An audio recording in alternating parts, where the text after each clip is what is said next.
Well, thank you, Sean, for a splendid introduction of the domain and where we want to drive this presentation and dialogue today. Because that's, I think, one thing that strikes me when you mentioned the initiatives from, was it the Abbott? No, it was Santander, and then we had Uber. So there's so many aspects of this, and all of it is taking place at the same time everywhere, and so forth. And it could be a little bit hard to grasp what's going on. And as you said, it doesn't really happen slowly. It's happened very fast at the moment.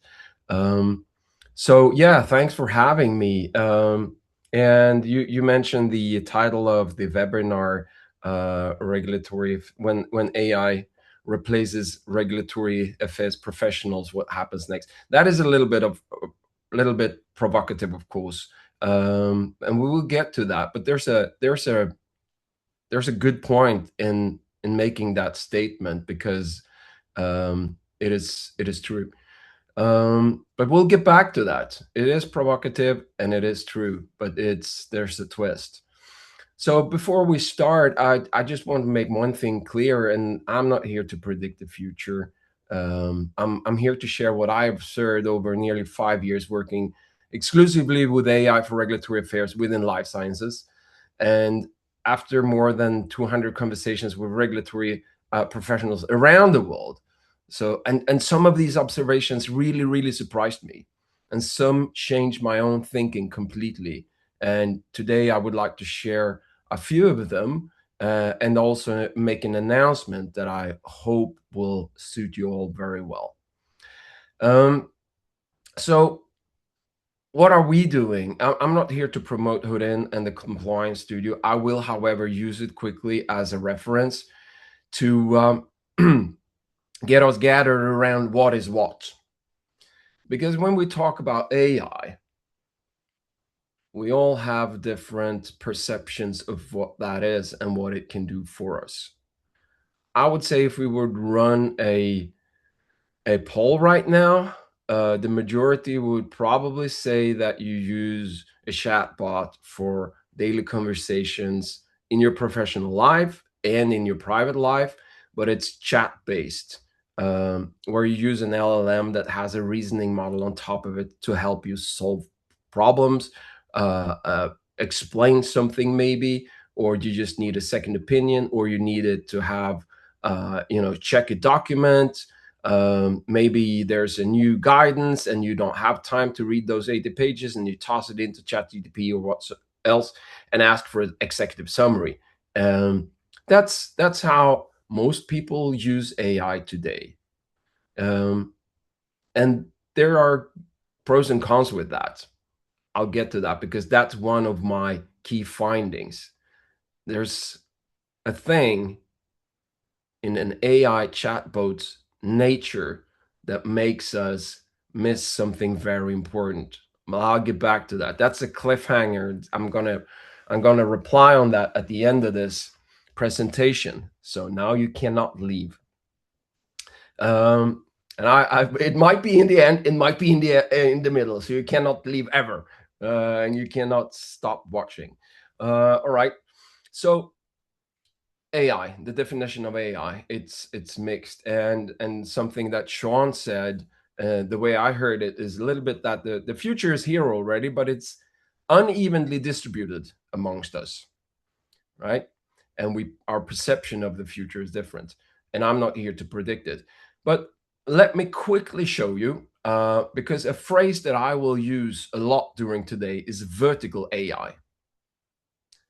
Some of you might have an idea about what it is. Some of you might be experienced already using vertical AI tools, for workflows, for certain tasks in your professional life. Some of you might never ever heard about it. However, since I'm gonna go back to that phrase and use that as an example many times during today, I will quickly show you. And I'm sorry that this might look like some kind of marketing. It is not. I will, of course, use our platform, Compliance Studio, as an example, because that's the one I know the best.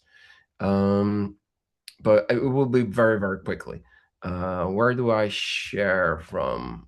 I'm just going to show you very quickly. So vertical AI is when you take a trained LLM AI model and put that in the context and fence that into context so it can only reason about that context, right? So in this case, the entire idea is to help a company establish a regulatory position. It could be so that you already have your regulations registered for a certain market and the product.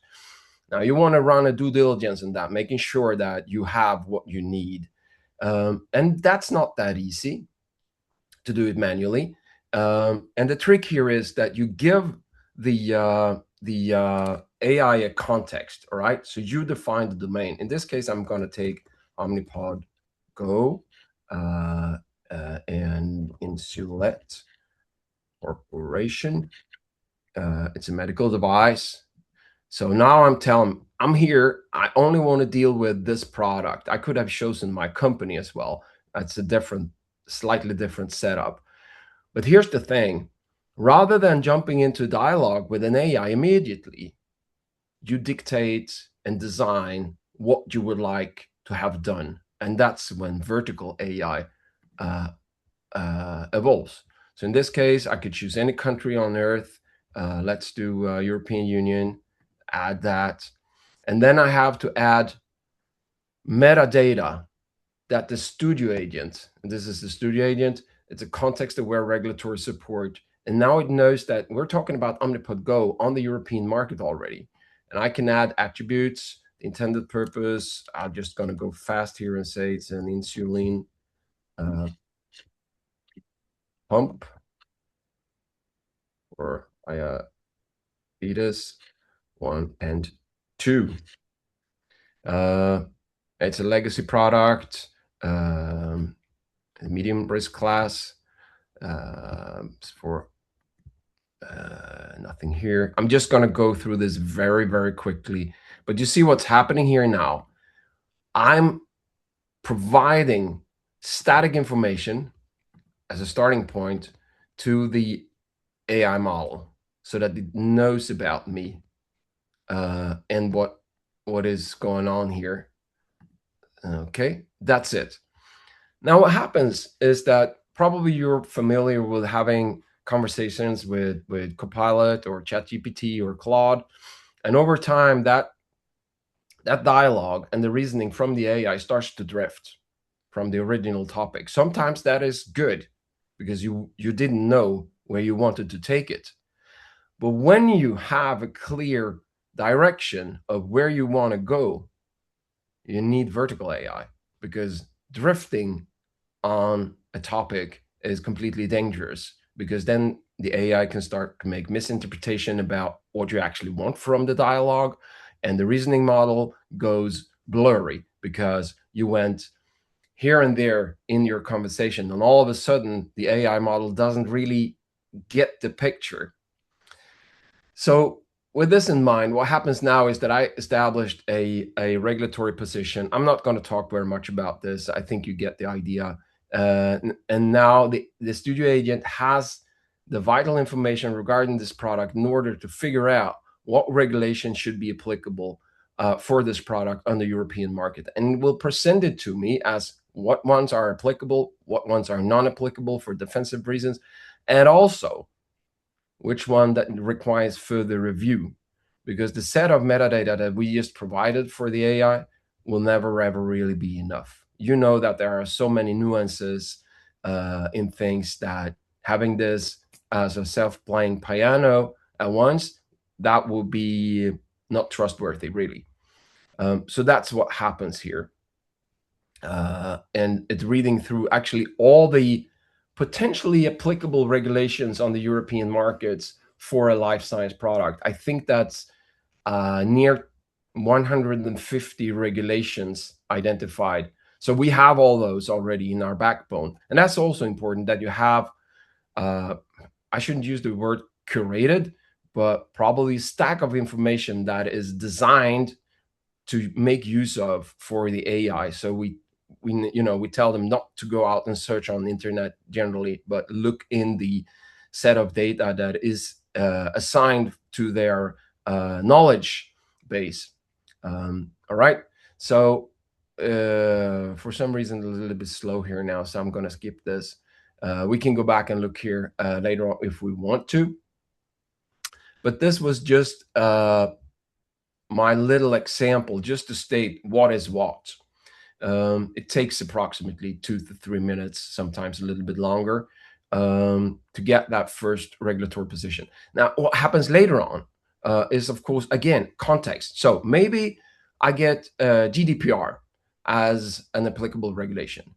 And then I break that down to see what clauses within GDPR is applicable on my product, given all the information the AI knows about it. Then I can have a dialogue about that clause and that rationale. And when there an update, and now comes the cool thing, when there comes an update, let's say it's an amendment, or it could be other kind of signals, a case law regarding that has impact on the clause that it's applicable to my product. That's when the real value starts to happen. We're digging down deep in the relations between regulations and my product and how the AI can help me to understand what's going on, what potential implications should I consider, and so on. So that's vertical AI. And what we usually think about would be general AI. I will get back to this a little bit later on. Yeah, that was a short introduction just to settle the scene. Now let's get back to the real story here, where I will share with you what I learned during the last 5 years. And Sean, please go ahead and interrupt or ask questions. Anyone is, of course, allowed to raise their hand and interrupt me for questions, or if you would like to argue something or wish me to slow down and deep dive a little bit upon something, feel free. I'm going to go ahead and share my screen. So, Hey, Marcus, before you go ahead, this is Paul.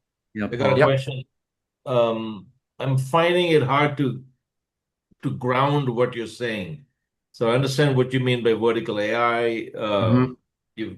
I put some questions over there. Could you just help us understand, is this a tool you're offering? Is this something you're working with?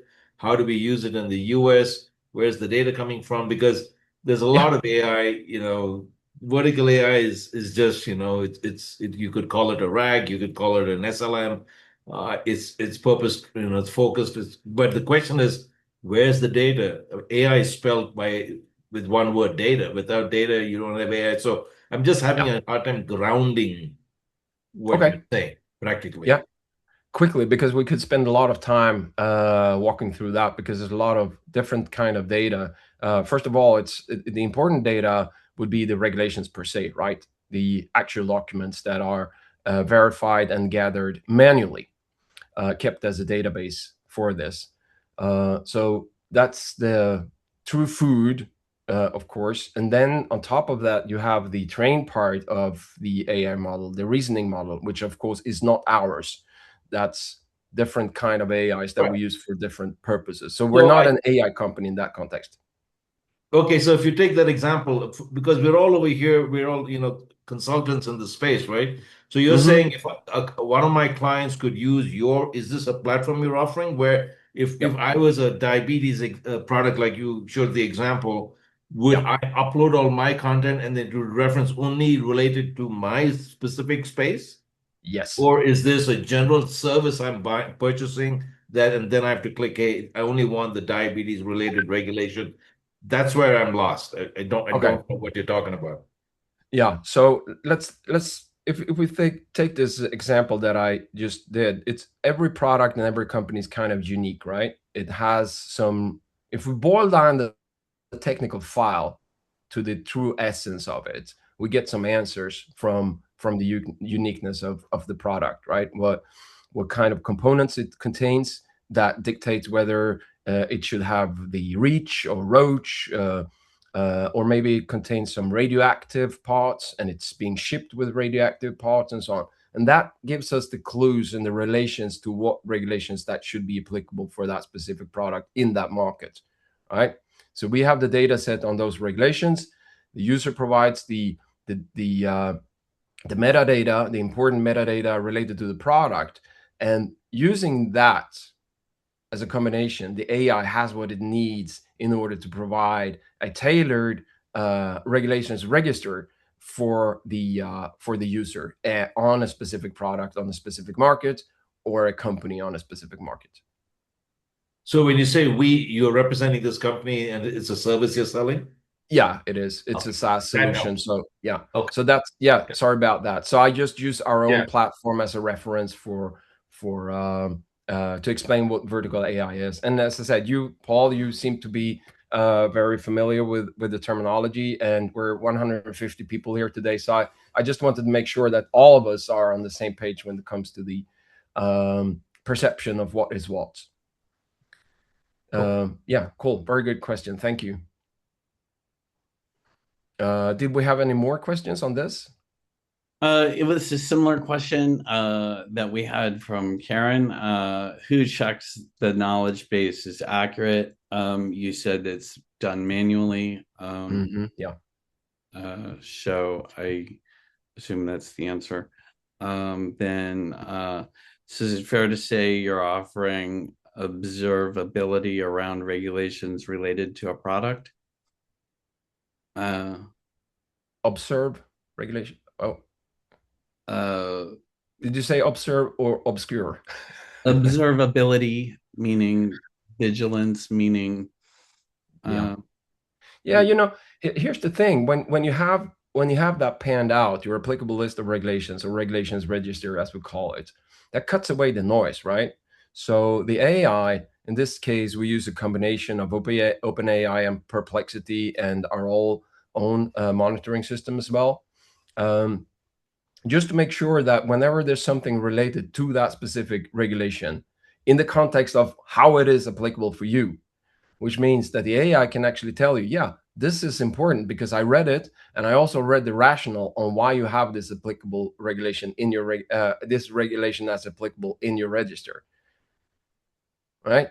So that's the true meaning of vertical AI. It's the AI is trained to do something very, very specific and right. nothing more. So if I can summarize for people, I think the thing that you need to understand is that you put your product information in here, you check a couple boxes, and it's going to tell you which regulations are applicable to your product and what you need to know and what you need to monitor. Is that fair? Yeah, and actually, you don't need to do anything because the AI does it for you, or the platform. What the user needs to do, and this is very, very important, is to verify, Right. making sure that you perceive the information and that you agree. If you So, don't, then you rely upon AI as a decision maker, and I would strongly advise everyone to never ever do that. right. So what we have a question here, what type of ML is being used for compliance studio, i.e. unsupervised learning or reinforcement learning? Well, all of these tools are here to help you, you know, and but like with general AI itself, if you take what it says at face value, you might get it wrong. We've seen cases where, lawyers wrote briefs entirely with AI and it just manufactured things. That can Yeah. happen. That can happen even with a structured machine learning system. It's not entirely out of the question. These things drift. I don't really know how they drift, but they drift, right? Yeah. They so this is not replacing human beings. Your job as regulatory affairs professionals is to use the tool, but to use tools wisely to help you make decisions faster, easier, with not as much manual lookup, cutting and pasting, blah, blah, blah, the things that we spent Well, the last 20 years doing.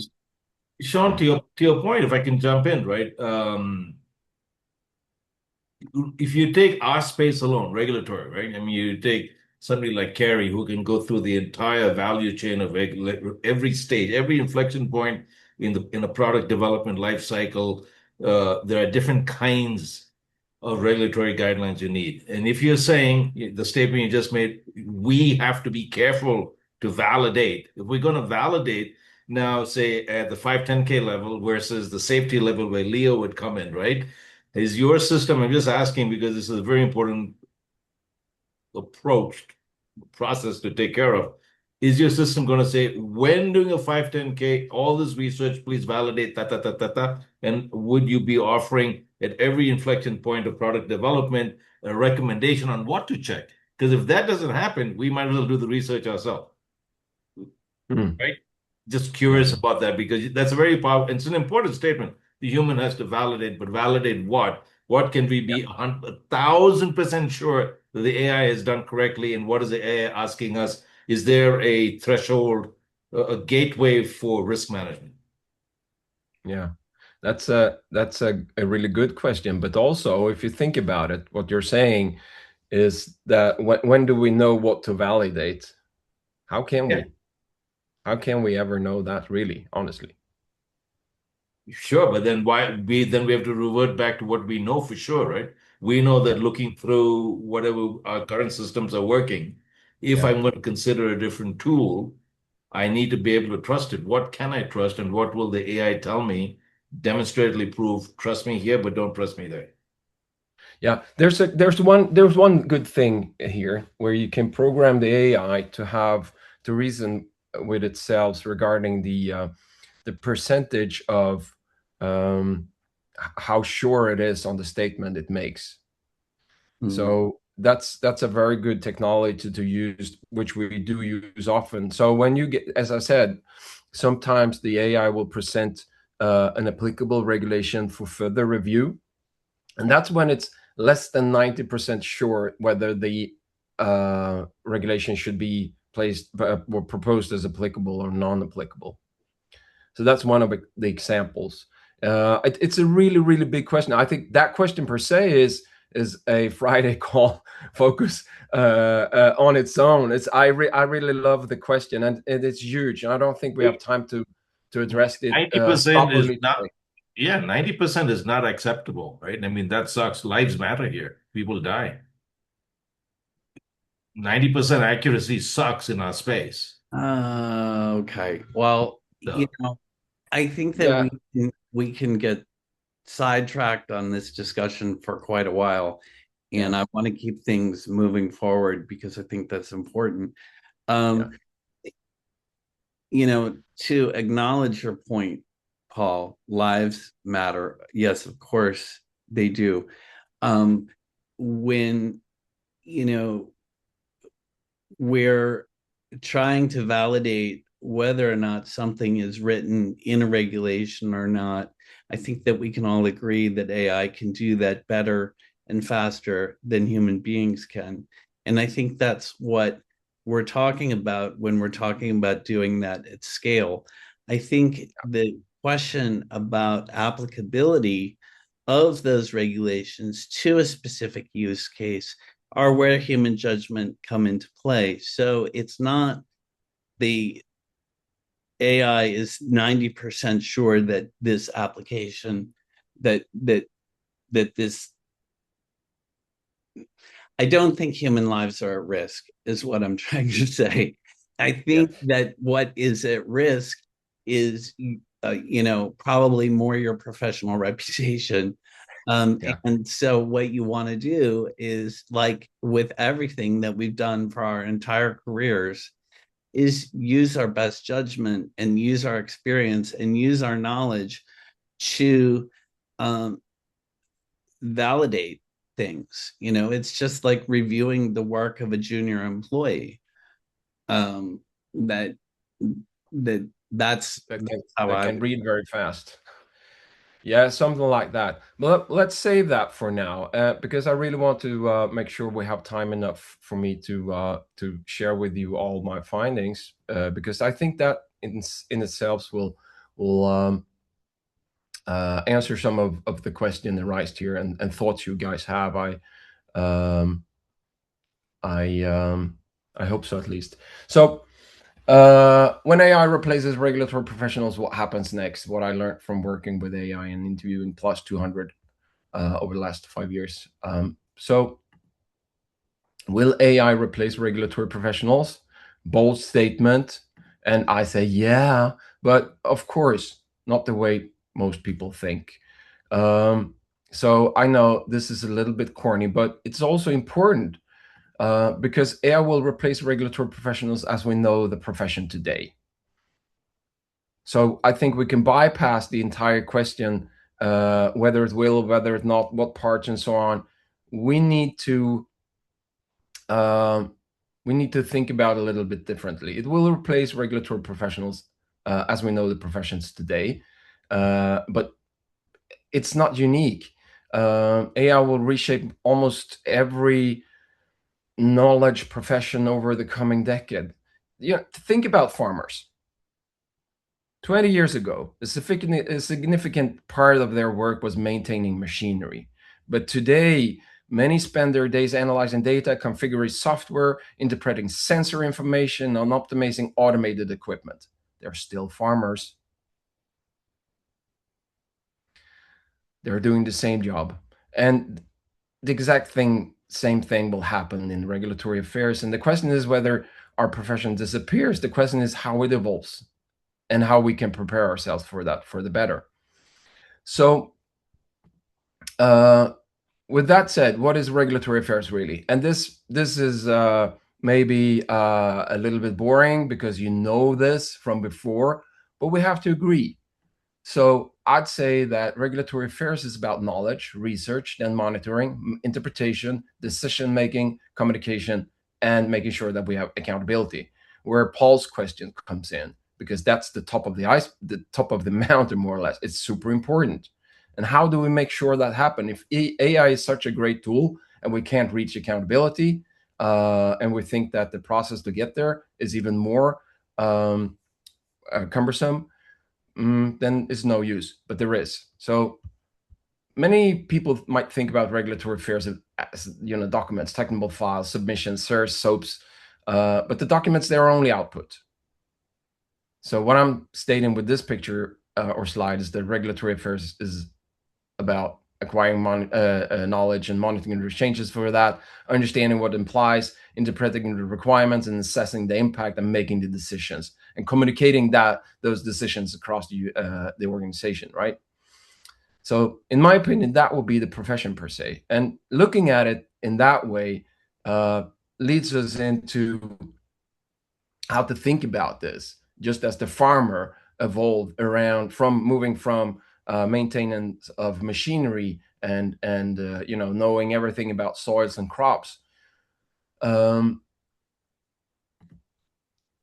So again, general AI, vertical AI. I didn't talk so much about general versus vertical when I showcased Compliance Studio quickly and briefly in the beginning. But again, this is really important. It's not so that there's a beef going on between general AI and vertical AI, or that they are great for everything. Not at all. There are pros and cons. There are risks and there are rewards. And just a quick idea or showing this how one can think about it, that general AI such as ChatGPT or Claude and so on, their strength is creativity, drafting, brainstorming, translation, and so on. Limitations would be obviously that it doesn't have very much of an organizational memory, no regulatory context. It can provide hallucinations, and you're prompt dependent. So whatever you put in dictate what's come out. And if you're not extremely disciplined in your prompting, having the same style of prompting, using the same phrasing, words, definitions, and so on, you will drift. So it's great for individual productivity versus vertical AI can support an organizational regulatory decision support. So again, just a quick reminder of what is what. And also, I think this is also important to touch upon what AI is already better at. I will soon get to my findings. I just wanted to settle the scene a little bit. What is it better at? And when I say better at, it's better than you and me and any one of us in this room. It is better at finding information. It searches thousands of pages in a second and reads it for us. It is way better at comparing requirements, at finding differences across regulations and document versions, if we tame it and use it correctly. And it is better at us in monitoring changes, so continuously monitoring thousands of regulatory sources. We can't do it in that speed. And it does have pattern recognition, so identifying relationships humans are likely to miss because our brains cannot process that huge amount of data.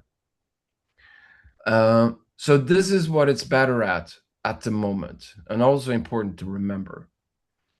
But these superpowers comes with a risk, right? It's easy to see if you think about it. AI is already transforming how regulatory information is processed. It happens already now.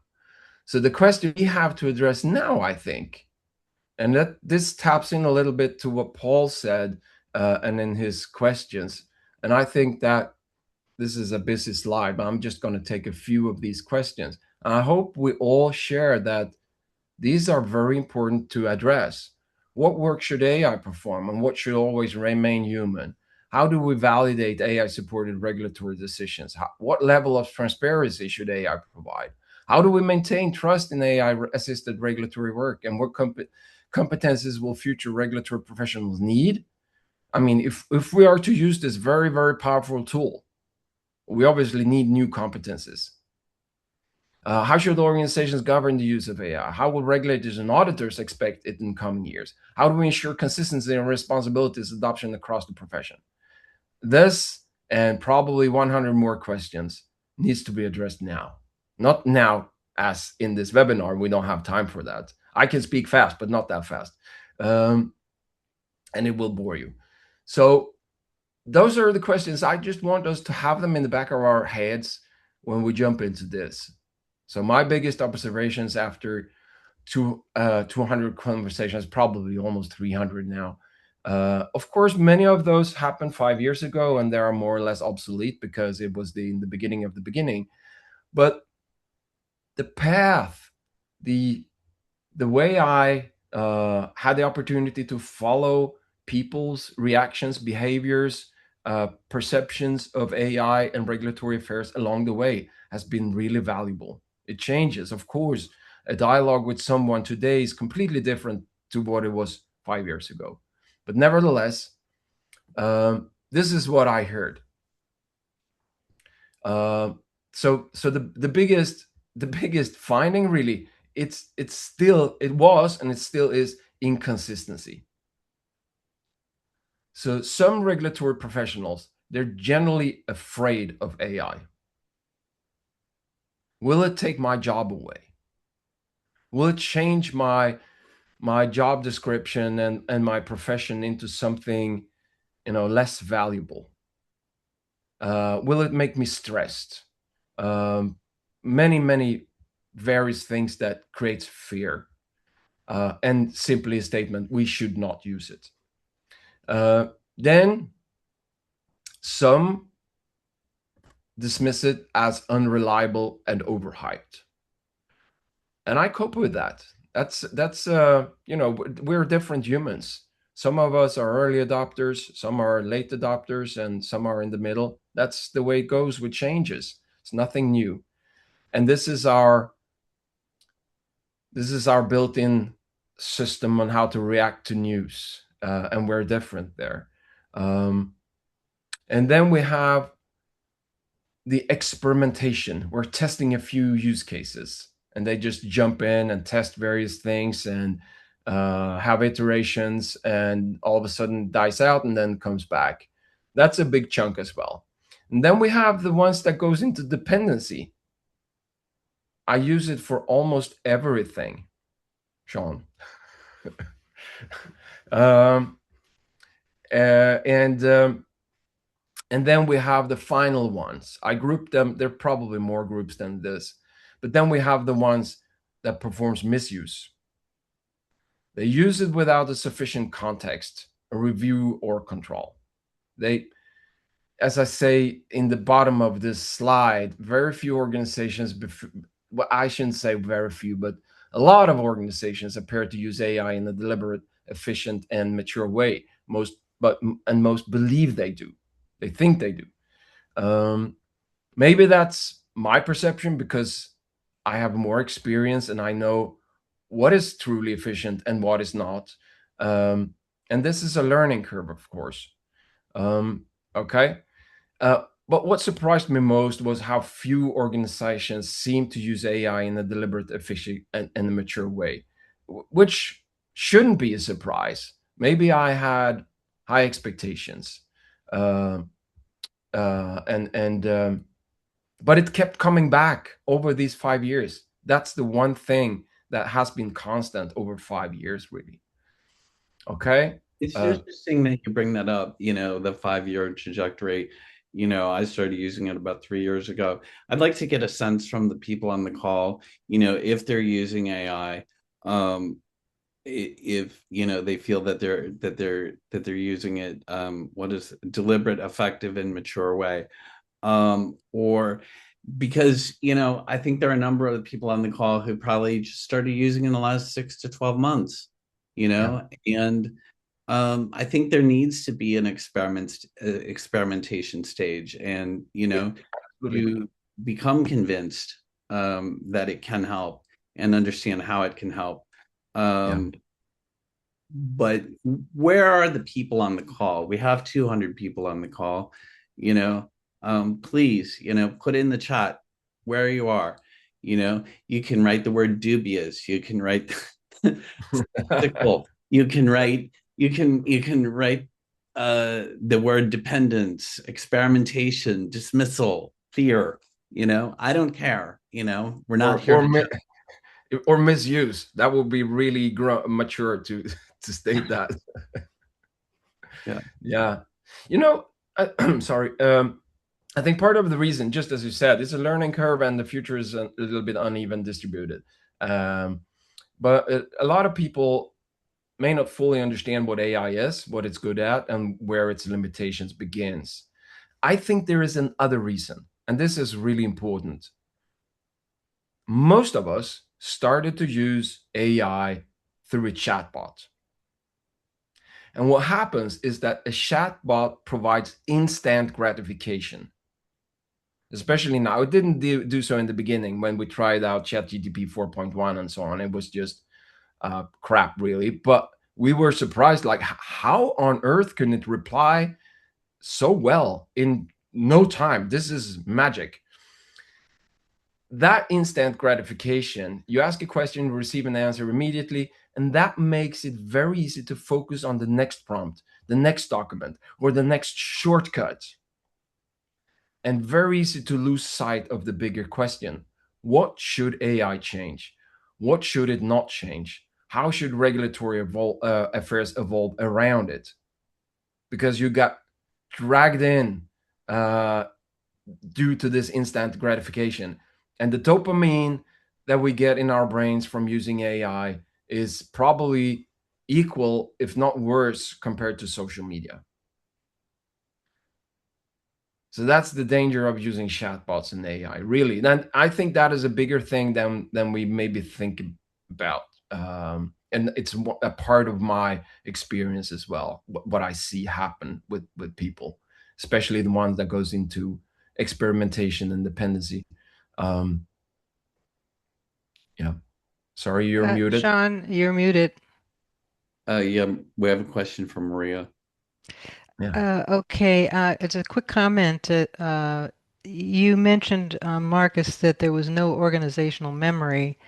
Are you, but there is a way to personalize AI, and I mean, I tend to work with ChatGPT, but you can certainly personalize it, and if you use it over time, if you're using the business model, it certainly remembers the context of what you're talking about. So that's there. So I Yeah. didn't understand exactly what you said when you said there was no organizational memory. Yeah. You're completely correct on that. You can create agents and you can create projects and you can create a lot I of don't things. mean agents and projects. Sorry, I got to stop you there. Okay. I'm just talking Just about the basic use of ChatGPT yeah. where you Okay. personalize it so it Yeah. knows the user. That's one thing. Yeah. But the other thing, I'll just make a quick comment. I think those of us who use ChatGPT to check things in our work, if you use it enough, you learn pretty quickly to check certain things. And if you Yeah. use it to any extent, and of course there are times when you don't, there are times when you do, and in between, and knowing when to check it is really, really critical. So it doesn't take too long before you, if it refers you to a reference, first of all, it's a good idea to make sure if it's a regulatory issue that that it is providing references. And the trick Yeah. is, of course, is to check them because every now and then it'll give you a reference and it's just not, either it's not correct. I'd have to say it's generally correct, but there are things that you have to check depending upon the complexity of the task. So Mm. as I think Sean, anyway, I think the statement was made, it can do things and go through tremendous volumes of work, I'm sorry, of data and papers and that sort of thing. But then when you get down Mm. to regulatory issue, I think, again, those of us who work with it know that you can't just send it on its way and you're done, that you're going to have to end up checking what it's Yeah. saying. And what I like about it is the back and forth. And some of us may have gone into this. It's like, why are you telling me this? This is not correct, or this is not precise. And of course, it's frustrating because it'll say, "Oh, you're right," because it's trying to please you. So but Yeah. you cannot learn how to use this well without using it and being careful. I think that's what it comes down to. Thank you. That's a very wise thing to say. Let me just reply on the difference between organizational memory and personal settings. So with personal settings and ChatGPT and well, pretty much all of them now is amazing. Remembering from your previous chats, remembering your personal preferences on I would like to have this in British English and I would like to have this in this and that format. So yeah, you can do a lot of settings. Now, the tool per se is just a unstructured huge folder of memory. And that's the difference between an organizational memory. So you organized your memory saying that this is product X. When I'm here in this view, we will only talk about this product on this market for this purpose. So you get a more stringent workflow set up with that. Then you can't, well, you could probably create that one way or another with ChatGPT, but it comes with a high risk, and I wouldn't really recommend it. But yeah, thanks for sharing that. I think that what you just said, that you need to tame the beast and understand how it works, no matter if it's vertical AI, because the reasoning models, they are remaining the same, no matter if it's an AI model that's within a vertical AI tool or if it's a general AI. Sorry. Yeah, thank you. Just a very quick Sorry, you question. said something. Yeah. Just a very quick question. When you talk about what you presented earlier, are you talking about are you using AI in an agentic manner? Is that how you're The using it as an combination. agent? It's a combination. We use various, depending on it's task dependent, really. So Okay, I all don't of want the you to, you don't agents. need to, oh, Yeah. sorry, go ahead. No, yeah, but this is important. So in the vertical AI, so whenever there is, so it's actually presented in our case, and then also in EQMSs that I've seen where they have started to build it as vertical AI. They have various models, or not models, but various um, instructions for the AI depending on the task, right? So if it's a certain kind of document, it should know exactly how that document works. But that AI version of that AI agent will not be able to mix that up with another kind of document. So it's like hundreds and hundreds of versions of the same AI with different instruction and different knowledge sets Okay, I'm going that to it cut can go. you off here, and Yeah, I'm going to say that we sorry. got 5 minutes left, and you have an important Oh, announcement to make, and I don't think that you I got do. through your Where did slides. we go from now? So this is important. How do we separate hype from real value? Where should AI support decision and where shouldn't it? What competences will future regulatory professional needs and so on? The most important thing to say here now is that no single person, company, or organization has all the answers. But as we all recognize here, with all the fantastic questions and the shared stuff that I've seen in the chat, we're sitting on pieces of information and we're sitting on pieces of experiences, all of us together. And that combination of that can provide answers. So the big announcement that I will come to is something that me, Sean, and a good fellow of us, Leon, I think he's here somewhere. We've been thinking about this for a long time, and we felt that today would be a great opportunity to announce the birth of our dear Sarah. So, Society for AI and Regulatory Affairs. We think it has been long needed, and it's finally alive. Now, bear with us. We're just getting started. So what it is at the moment, it's not wraps, not at all. It's not 100% governed. There are flaws. It's a beta version, but the intention is true and honest. It has whatsoever no commercial parts in it where we would like to promote things or say that something is better than something else.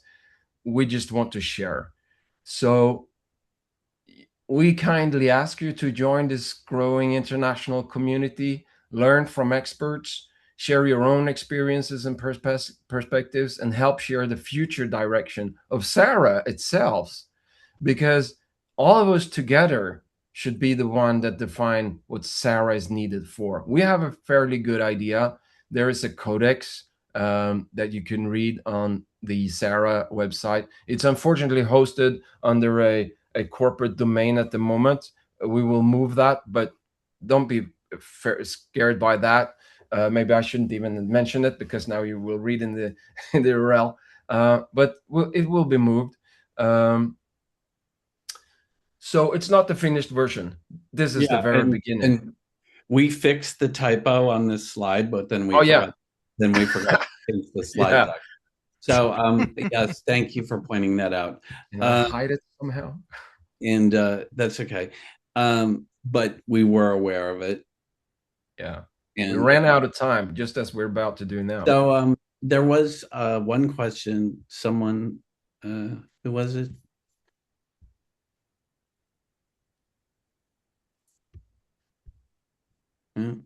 No. I've got a question, comment, if I could.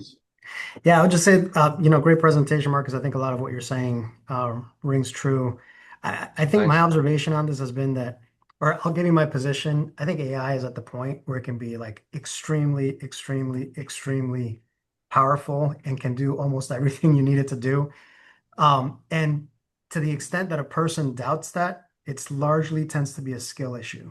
In other words, like the power that it's got right now is related to the skills that you have on how to properly use it. Like, if, to people who think like ChatGPT is like a primary means of doing things, is like, okay, you're probably like at a level 3 out of 10, right? And so I think like I applaud this effort that you're doing with Sarah, because I mean I think that's the challenge for all of us in the industry, is like, how do we continue to climb that learning curve? Andre Karpathy is like a major influencer in the AI space. He's I think he's now at Anthropic, but he was essentially a co-founder of OpenAI. He has a line that I like, which is like, he's come to realize that if there's something that you can't do properly, it's probably a skill issue. Like, it's not that the model can't do it. It's probably just that you haven't like built the skills up to do the thing that you're trying to do. Being in the software space, I mean, AI has like completely revolutionized the development of software.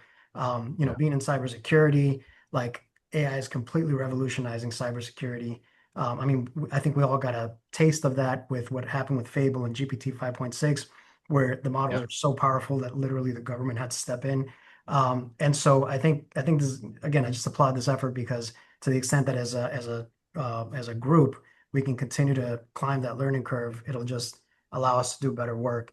And I don't think it's going to replace jobs as much. I think, in the software industry where it's been so powerful, there's actually more job openings now for software developers than before, even though a single software developers can do 10 times as much. I think similar things are going to happen in medical devices. I think these tools are making the cost of developing new medical devices drop, which is going to make it possible for more and more devices, more products to be launched, which means that more people with this expertise are going to be needed. So that's it. Oh, you just stole my ending phrase about the volume of devices. But yeah, and I was about to miss that one. And that's a really interesting conclusion, because we see, as you say, this has happened in software. It has happened even in software testing, where everyone thought that, yeah, that job is going to go away. And but the total size of the industry will grow. And we And have Leon here. yeah, sorry, I could have stayed way longer. We will come back and let you know more about Sarah. There will be webinars, there will be roundtable discussions, there will be discussions and everything. We have a lot to do and a lot of responsibility together with all of you. Is there a link or something? There will be in the email that you will send. Okay, so the one that I'm sending tomorrow is going to have a link in it. Is that correct? Yes. Yes. Okay. Well, thank you everyone for your time as always. Special thanks to everyone who contributed live. And I would like to remind you that next week we have a number of speakers joining us from the .org, phmti.org. So take a peek at phmti.org and their mission. It is a nonprofit. We like nonprofits. And then the following week, Andre is going to be speaking, right, Andre? Hey, say wave hello. On contract manufacturing and engineering of electrical devices. So, oh, cool.